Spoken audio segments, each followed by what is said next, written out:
ગીર સોમનાથ જિલ્લો કે જ્યાં નાળિયેરના પાકમાં સફેદ માખીના ઉપદ્રવથી ખેડૂતો ચિંતાતુર બન્યા। એક સમય લીલી નાઘેર તરીકે ઓળખાતા ગીરમાં નાળિયેરીનું મબલખ ઉત્પાદન થતું, પરંતુ છેલ્લા 5 વર્ષથી નાળિયેરીના પાકમાં સફેદ માખીનો રોગ આવી ગયો છે, જેથી પાકને નુકસાન થઈ રહ્યું છે।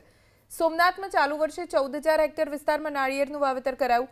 આ પાકમાં ચાલુ વર્ષે રોગ આવ્યો। નાળિયેરના પાકમાં રોગના કારણે ખેડૂતોને મોટો ફટકો પડ્યો। ત્યારે ધારાસભ્ય ભગવાન બારડે આ અંગે રાજ્યપાલ સમક્ષ ખેડૂતોની હાલાકી મુદ્દે રજૂઆત કરી। રાજ્યપાલે આ અંગે યોગ્ય પગલાં લેવા સંબંધિત વિભાગને સૂચના આપી। आप मेरे को बताइए, मैं इस काम पे यूनिवर्सिटी के साइंटिस्ट को लगाता हूँ, प्राकृतिक ढंग से इसका इलाज मिलेगा। एक काम करो, इस पे सीधा गौमूत्र का छिड़काव करके देखो, सीधा। और उसमें 10 पर्णी अग्नि अस्त्र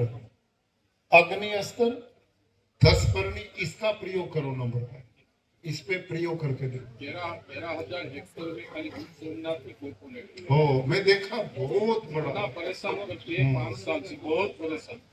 नहीं, इसका करेंगे, प्राकृतिक में मिलेगा इसका।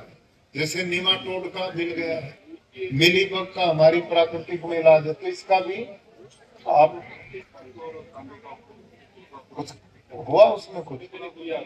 हाँ, लेकिन आप इसको उनको लगाओ जी, यूनिवर्सिटी इस पे रिसर्च।